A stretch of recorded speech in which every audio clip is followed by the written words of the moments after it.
Welcome to week 3 and the first bump in the road.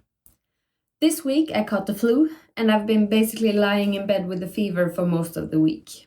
So no quarterfinal workout and no updated ranking. But since this is something that every aspiring athlete has to face occasionally, I thought I'd share my thoughts on how to train when coming back from illness or when you're sick. First things first, if you're sick, rest. If you train when you have a fever or a sore throat, there's a risk for pericarditis, inflammation around your heart, which is something that can force you to rest for months or, in worst case, die.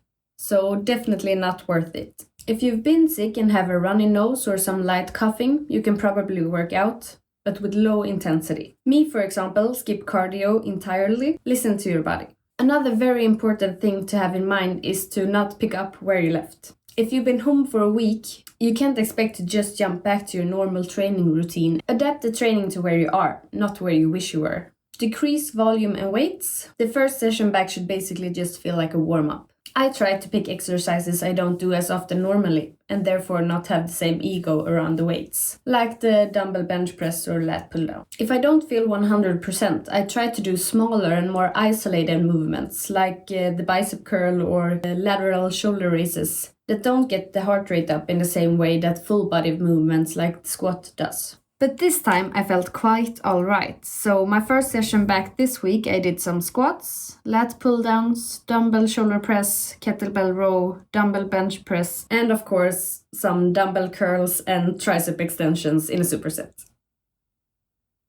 Another very important thing to keep in mind when you're at home sick and all you can think about is the gym is that calories are your friend. It takes a lot of energy to defeat the virus and your immune system is working hard.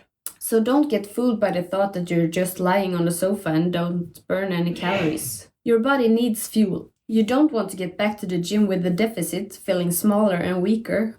So now is definitely the time to eat that Ben & Jerry's and fill up those glycogen levels. Eat as much as you can and come back to the gym with proper fuel for your training. Last year I was away for like 3 days from training due to illness, so I definitely hope that I've had my share for this season. The qualifier for the Swedish Nationals in functional fitness is out now, so you can basically call that the start of the 2024 season. And the CrossFit Open begins on February 29th. So lots of training and content ahead. Stay tuned and subscribe to the channel to not miss out. And don't forget that consistency is key to all worthwhile things in life, not least when it comes to training.